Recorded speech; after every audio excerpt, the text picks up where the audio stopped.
caso de carga de ferrocarril que pesa 35 toneladas choca contra un furgón que está estacionado, se acopla entre sí y el 27% de la energía cinética inicial se disipa como calor, sonido, vibraciones, etc. Hay el peso del furgón. Entonces, tenemos estos dos que van a colisionar y dice que se acopla, ¿no? Entonces, se acopla entre sí. Entonces, con esta acopla entendemos que se unen. Después de la colisión quedan pegados, se unen, se acoplan, quedan unidos y se mueven juntos. Entonces, como quedan pegados, el coeficiente de restitución es cero, ¿no? Es una colisión plástica en este caso, quedan pegados, cuando quedan pegados. O cuando de alguna manera ya los dos no se separan, ¿no? En este caso, por ese sistema de acoplaje entre ambos trenes, llega a colisionar, se cierran los ganchos y se quedan unidos, ¿no? Entonces, parte de la energía se va en los ganchos para poder acoplarse en su deformación para que no se separen luego. Y todo eso hace que el coeficiente de restitución sea cero, ¿no? Y acá nos dicen respecto a la energía que el 27% de la energía cinética inicial se disipa como calor, sonido, vibraciones, etcétera, ¿no? Entonces, ese choque con el acoplado va a generar sonido, ahí se va parte de la energía, va a generar calor, debido al choque, se va a incrementar ligeramente la temperatura de los puntos que han chocado, entonces, etcétera, ¿no? Ahí se disipa parte de la energía también, nos dice, ¿no? Y en muchas más cosas más, etcétera. Con eso hay que hallar el peso del furgón. Y entonces analizaremos el sistema, ¿no? Entonces, esos detallitos son claves, ¿no? Cuando nos dicen una colisión elástica, el coeficiente de restitución es 1, una colisión plástica, el coeficiente de restitución es 0, o si nos dicen como se acopla o se unen, termina uniéndose, eso también hace referencia a que el coeficiente de restitución es 0, ¿no? Es 0, es una colisión plástica. Bien, entonces, analizaremos este sistema. Entonces, tenemos acá el vehículo que va viajando a una velocidad v y va a impactar con este furgón, ¿no?, de carga que está en reposo primeramente. Y luego, después de la colisión, ambos se mueven, ambos se acoplan y se mueven juntos, se mueven unidos, ¿no? Entonces sucede eso, y ambos se están moviendo después del acople juntos. Por supuesto, la velocidad se reduce después de la colisión, ¿no? Antes de la colisión, tiene velocidad v sub m, ¿no?, del tren, y después de la colisión, como tiene que arrastrarlo más unidos, se reduce su velocidad, es más lento, su velocidad es v. Esta velocidad v es de ambos, ¿no?, tanto del furgón como del tren. Digamos, es la misma velocidad porque están unidos, se mueven lo mismo, Bien, entonces, analizaremos. Como estamos diciendo, entonces, por la formulita del coeficiente de restitución, la diferencia de las velocidades después de la colisión, dividido entre la diferencia de las velocidades antes de la colisión, como quedan pegados, este coeficiente de restitución es 0, ¿no? La velocidad del furgón, desde acá, es 0 antes de la colisión, esto sería 0, y esto también, ¿no?, antes de la colisión, y después de la colisión se mueve con una cierta velocidad prima. Entonces, 0, acá está, 0 menos b sub m, menos b sub m nomás, esto pasa a multiplicar, está dividiendo, pasa a multiplicar por 0, 0 sigue siendo, entonces 0 igual a bm' menos bm', ¿no? Y esta que, bueno, acá quedaría ser igual a velocidad del tren prima menos velocidad del furgón prima, y este que está dando paso a sumar. Entonces, claro, eso es obvio, ¿no? Como quedan pegados, ambos tienen la misma velocidad, que en este caso lo estamos llamando v. Entonces, y acá nos dicen eso, la velocidad del furgón y la velocidad del tren, después de la colisión, son la misma. ¿Y eso es a consecuencia de qué? A consecuencia de que el coeficiente de restitución es 0, ¿no? Y esto es para colisiones plásticas, para colisiones en las cuales terminan pegados. En todo caso se cumple eso. Tanto si se pegan por scratch, si se pegan por plastilina o por pegamento, si de cualquier forma, por cualquier tipo de mecanismo terminan pegados después de la colisión es plástica y el coeficiente de restitución es 0. No importa si se mueven después o se quedan ahí en el mismo lugar, ¿ya? Un poquito para demostrar eso, ¿no? Eso es lo que estamos asumiendo. Como están pegados, tienen la misma velocidad. Estamos asumiendo que esa velocidad es v.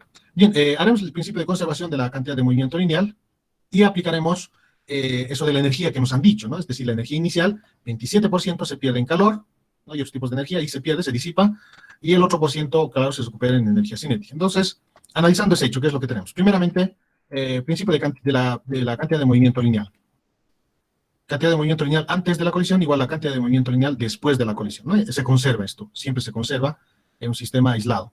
Entonces, antes de la colisión teníamos el tren con una velocidad v sub m antes de la colisión, por su masa que es m mayúscula. Y luego teníamos al furgón también ahí, pero con su velocidad era 0, estaba en reposo.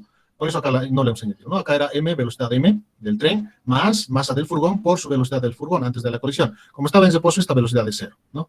Por eso acá ya no se lo han añadido. 0 por la masa, 0 directamente.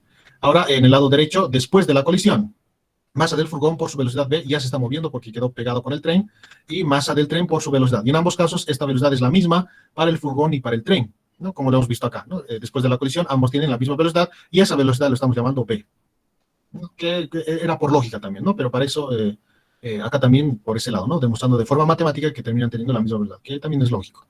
Bien, necesitamos saber el peso del furgón, es decir, m minúscula es la incógnita. Bueno, nos piden peso, es decir, el peso es masa por gravedad. M es la masa y multiplicado por la gravedad es el peso, ¿no? Entonces, mg nos están pidiendo, que no hay mucho problema con eso. Simplemente a la masa que hayamos le vamos a multiplicar por la gravedad y ya está. Entonces, m minúscula es la incógnita acá y nos interesa conocer la velocidad después de la colisión y la velocidad antes de la colisión también, porque fíjense que eso no son datos. Tenemos la masa del tren de ferrocarril y nada más, y la energía, el porcentaje de energía que se queda disipando, nada más. No nos dan esa velocidad con la que impacta, ¿no? Pero con esto vamos a poder relacionar esas velocidades, con esta energía que se va disipando. Entonces, analizamos en el problemita, ¿no? Primeramente acá lo que se ha hecho es despejar simplemente v, la velocidad después de la colisión, ¿no? Acá se ha factorizado m minúscula más m mayúscula de la factorización y este paréntesis pasó al otro lado de la igualdad a dividir. Masa por la velocidad del tren dividida entre la suma de las masas, ¿no? Es un despeje nomás, de v. Bien, ahora las energías. Entonces, la energía inicial, que lo vamos a llamar E1, estaba compuesta solo por la velocidad del tren, del ferrocarril, del tren, ¿no? Antes de la colisión. Tenía su masa, un medio, su masa por su velocidad al cuadrado. No había energía en el furgón porque estaba en reposo. No había energía cinética, ¿no? Un medio de su masa por su velocidad al cuadrado, como estaba en reposo, su velocidad es cero. Entonces, no hay energía ahí. Antes de la colisión, por supuesto, energía inicial. Entonces, solo había eso, no hay un resorte, no hay energía potencial elástica, no hay una diferencia de alturas para energía potencial gravitacional, solo energía cinética. Entonces, este es el inicial, este es el inicial. Ahora nos dicen que parte de esa energía, el 27% de esta energía inicial, se disipa en forma de calor, ¿no? Entonces, en forma de calor, sonido, vibraciones, etcétera, ¿no? Entonces, a todo eso, pues energía disipada, 27% lo vamos a llamar en forma de calor, Q nomás. ¿Y qué ocurre con el resto de esta energía? ¿No? Ahí se va un 27%. ¿Y qué ocurre del otro 73%? Porque sumados son 100%. Todo esto sumado es la energía inicial, ¿no? Entonces, parte de esa energía inicial, el 27%, de hecho, se va en forma de calor, vibraciones, sonido, etcétera, ¿no? Todo eso está contenido acá. Y eso significa que el 73% se ha utilizado en energía cinética, porque después de la colisión, ¿qué energía tiene? Hay energía cinética del tren, porque tiene velocidad, y también hay energía cinética del furgón, porque también tiene la misma velocidad. Entonces, ahí hay energía cinética. Entonces, la conclusión obvia es que ese 73% de esta energía inicial se ha ido en la energía cinética del tren y del furgón después de la colisión. Ahí se ha ido, ¿no? En energía 2 lo vamos a llamar. Y el resto se ha ido en calor. Aquí el sonido, en el acople un sonido se ha generado y se ha ido parte de la energía. En el acople su temperatura se ha incrementado debido a la colisión. Han vibrado sus puntos después de la colisión. Entonces, en todo eso, ¿no? Se ha ido parte de la energía en forma de Q. Bien, lo que nos interesa entonces es esto, que es justamente lo que podemos calcular con fórmulas, ¿no? La energía 1 inicial, el 73% de esta energía 1 se ha ido en energía cinética, en energía 2, después de la colisión. Entonces, ¿eso matemáticamente cómo sería? La energía 2 es el 73% de la energía 1. En este caso sería 0.73. Acá está en forma porcentual y acá en su simplemente número, ¿no? Representando el porcentaje de magnitud de E1 que se ha ido a E2, ¿no? Entonces, la energía 2 es el 73% de la energía 1, 0.73 E1. Bien, reemplazamos entonces acá las energías. La energía E1, antes de la colisión, simplemente era del tren, un medio de su velocidad por su masa, por su velocidad al cuadrado, y aquí está. Es el único, porque el furgón no se mueve, no tiene energía. Y la energía 2, después de la colisión, entonces ambos sí tienen energía. Este es del furgón, un medio de su masa por su velocidad al cuadrado, y este es del tren, un medio de su masa por la velocidad al cuadrado. Ambos tienen la misma velocidad después de la colisión porque quedan pegados, quedan acoplados. Entonces, ahí está. Entonces, podemos relacionar estas velocidades para finalmente encontrar la masa. Entonces, un medio se simplifica acá, es un factor común. De acá vamos a factorizar la velocidad al cuadrado, y una vez factorizada, esta velocidad vamos a reemplazar ahí, ¿no? Entonces, bien, la presentación no lo he hecho muy bien.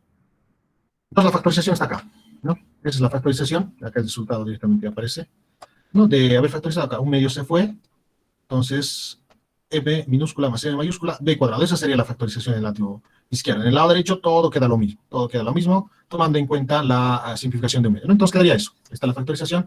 Y acá en b cuadrado vamos a reemplazar esta velocidad que hemos hallado aplicando la cantidad de movimiento lineal, ¿no? Esta velocidad. Entonces ahí reemplazamos.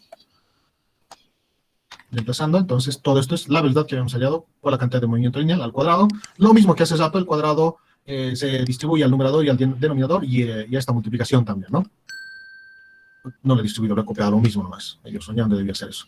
Bien, acá está la distribución, acá está el cuadrado, y lo mismo que hace rato, ¿no? Acá vamos a tener en el denominador m más m al cuadrado, y este cuadrado se va a simplificar con todo esto de acá, Entonces, por eso solo queda un m más m mayúscula en el denominador. Y este cuadrado, por supuesto, también afecta al numerador, por eso m cuadrado más velocidad del tren al cuadrado. En el lado derecho, lo mismo todo, no ha cambiado en el lado derecho. Simplificamos, m mayúscula se simplifica, perdón, la simplificación está mal, se simplifica con el cuadrado, ¿no? M mayúscula se simplifica con el cuadrado, velocidad del tren al cuadrado, acá también se simplifican ambos entonces.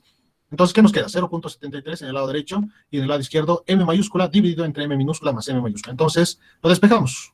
La suma que tenemos en el denominador pasa a multiplicar a 0.73, ¿no? Y solo nos quedaría esto del numerador nomás en el lado izquierdo. 0.73 pasa a multiplicar a paréntesis y despejamos m minúscula. Esto que está 0.73 m mayúscula pasa a restar al otro lado de la igualdad, factorizamos y 0.73 pasa a dividir. Bien, el proceso intermedio acá es m menos, este pasó a restar 0.73 m y en el lado derecho se quedó 0.73 m minúscula. No, de acá se ha factorizado m mayúscula, por eso acá está m, de acá lo quitamos m, 1 nos queda 1 menos 0.73 y 0.73 que estaba multiplicando m minúscula pasó a dividir. Bien, es un poquito el paso intermedio entre esos dos.